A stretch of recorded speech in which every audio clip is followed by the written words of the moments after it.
Today, I'll be talking about the label known as highly sensitive person and causes to your anxiety that are going outside of your conscious awareness. Why do I feel the way I do? We are diving deep today, my friends. Welcome to another important video on my channel. If you haven't subscribed, please subscribe now to the #1 anxiety support channel on YouTube. And if you want to learn more about any of my anxiety recovery programs, head over here.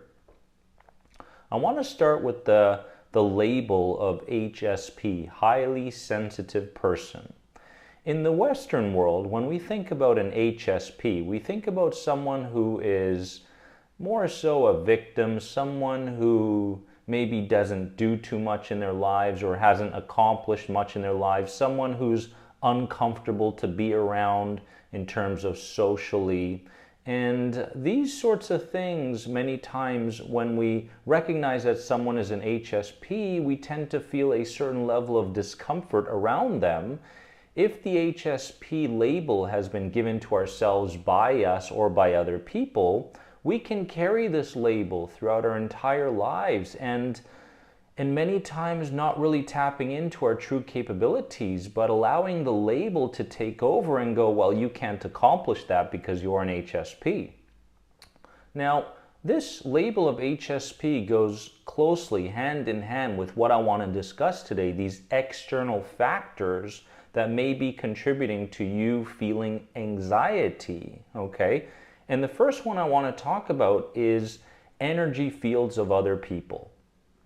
Now, you're going to notice that in this video, it's a little bit different than prior videos where we talk about childhood traumas, where we talk about core belief systems, where we talk about physiological changes, these sorts of things that affect the person and causes more anxiety, worry, and keeps them in that loop.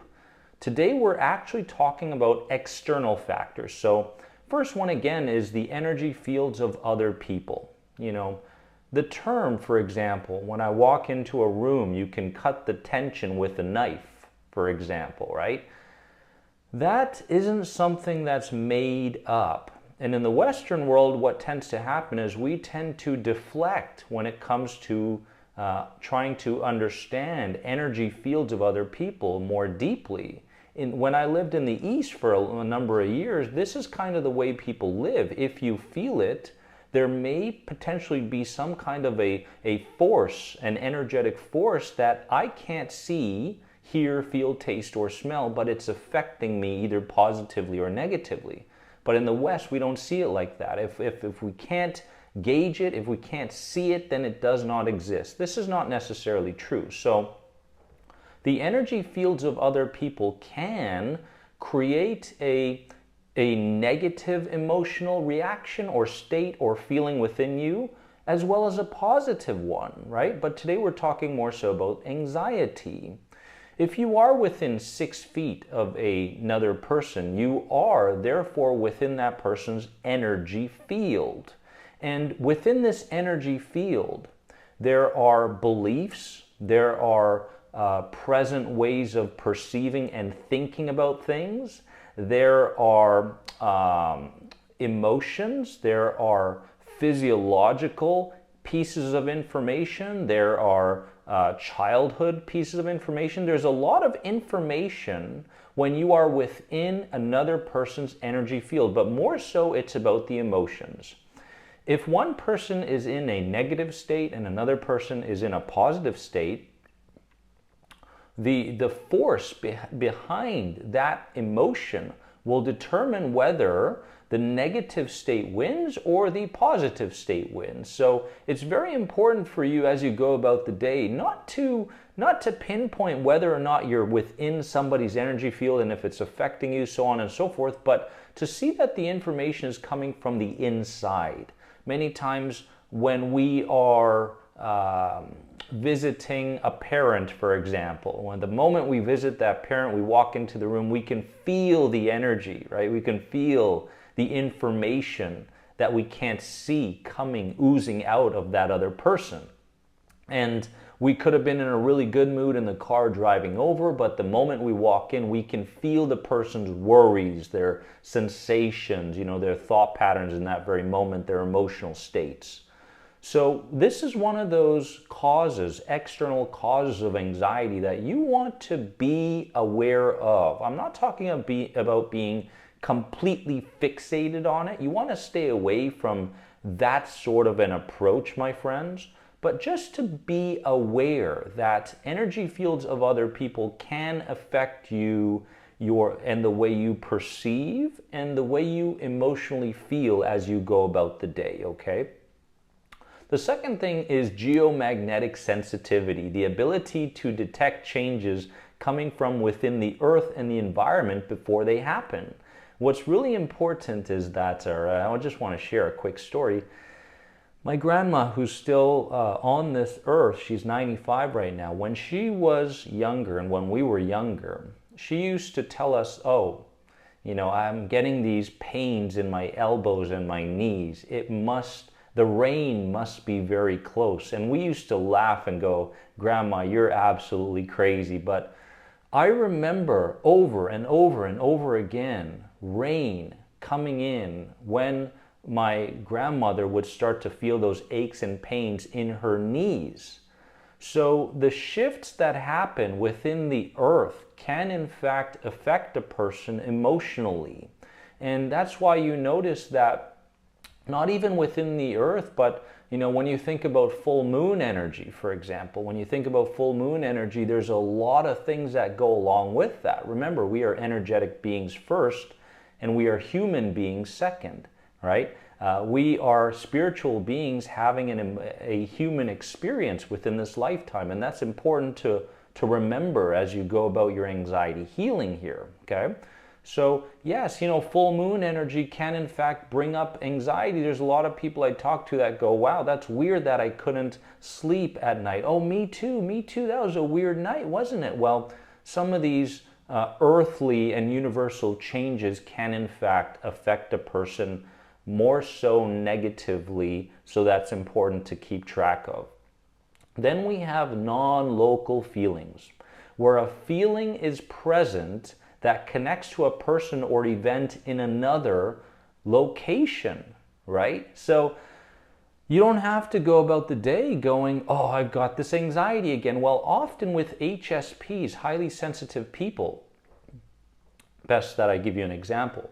When my uncle passed away, I had this really huge rise in adrenaline within me. I had this feeling where my stomach sank. And I had this rise in energy where it was almost like something was trying to tell me that something big had happened in another part of the world. My uncle had passed away miles and miles away from where I was, but I had the sense that something happened or whatever it was. But later on, I found out, wow, my uncle passed away. I was very close with him, so. It's very important to understand these non-local feelings as well, right? When you're very emotionally connected and energetically connected to something or someone in another part of the world, and something happens to them, they win the lottery, they experience some kind of an illness or a disease, or they pass away or something, they get in this enormous relationship and they can't wait to tell you about it. Often, because you're so deeply connected to that person, you start to feel the effects of what they're feeling. And for example, with twins, right? Twins always say, they've got this energetic connection or communication with each other. They can kind of sense what's going on with the other person, even though they're not in the same environment or have even spoken recently. So these are just 3 known external causes that may be affecting your anxiety levels, my friends. And I wanted to dive deep into this video today and also remind you that this level of sensitivity, when you think about sensitivity and the anxiousness that you feel, that's not necessarily a bad thing. You have to stop thinking of it as a bad thing.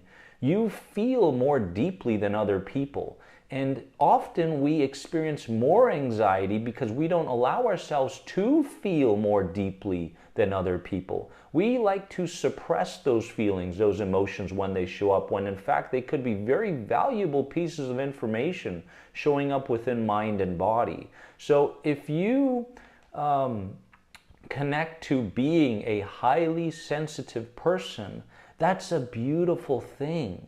You can feel out other people's lives before even talking to them. You can get a sense of how to help someone as you go about the day. You can get a sense of what's going to take place in the future before it even happens. There are so many incredible attributes that come with being an HSP, a highly sensitive person. And this is the turning point in your anxiety healing. Yes, we've talked about these external factors that may be causing anxiety, but at the same time, you are this magical, beautiful being, and it's time to embrace some of the things that you've been misinterpreting over the years. I'm going to say that again because it's a more than anxiety moment. You want to start reinterpreting these things that you've been misinterpreting for so many years. A flare-up, for example, an anxiety flare-up, a symptom flare-up, doesn't necessarily mean what you think it means. It's not doom or gloom. It's nothing like that more often than not. But because we have interpreted it this way and we're taking instructions and guidance from our lower self or our inner child, we tend to see that as being a bad thing. And often when we go about the day, we can't really allow ourselves to open up to good perceptions because we've been so programmed to perceive things in a negative way. But remember, anxiety more often than not is like fighting with a shadow that just wants you to keep fighting with it, right? When in fact this shadow is something that you have given so much focus, energy, and power over to, and it's been guiding you or directing you in your life knowingly and unknowingly. So starting today, you can begin to reinterpret the label of being an HSP or having highly sensitive person attributes and begin to understand that these are good things. These are beautiful things, my friends. And you can bring back into your life a sense of playfulness, a sense of curiosity, a sense of victoriousness with every new perception that you have over how you feel. You have this capability. You are a powerful being. So give me a comment in the comment section below and let me know what part of this video spoke to you most deeply. Was it about the energy fields of other people? Have you had those experiences, the geomagnetic sensitivity, or the non-local feelings that you feel? Go ahead and comment below, and I look forward to commenting back as soon as I possibly can, my friends. And again, if you want to learn more about any of my anxiety recovery programs, head over to theanxietyguy.com today, and I can't wait to connect with you very soon. Remember that you are more than anxiety, and I'll see you soon. Great job. I love you.